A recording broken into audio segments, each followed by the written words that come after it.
On a similar issue of rewarding workers who played an absolutely critical role during COVID. Now, obviously, we all accept and indeed welcome that frontline health workers are to get a pandemic bonus, although it should be extended to carers,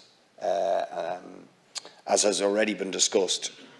And while there's no doubt they, if you like, that group were absolutely on the front line of the COVID response, what have you to say, if you're not willing to extend that bonus to them, what have you to say to groups like retail workers, people who worked in the supermarkets?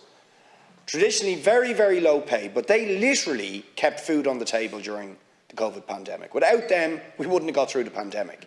They're very, very low paid. And I might add to that private security workers who work in many of those places, who also worked all through the pandemic, incredibly low paid.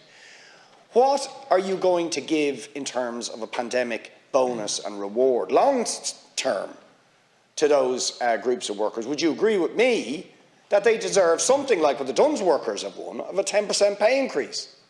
Or that we would dramatically increase the minimum wage to something like €15 an hour, as against the abysmally low levels of pay that these workers currently suffer? If we're serious about respecting the role they played, what are the long-term dividends you're going to give them in the aftermath of COVID?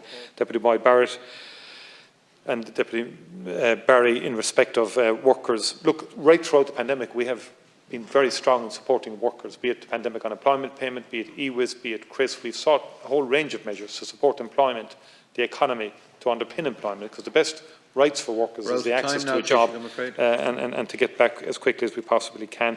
And again, I've commented earlier in the House in respect of the recognition payment, which is primarily in respect of frontline healthcare workers. We need to go to questions.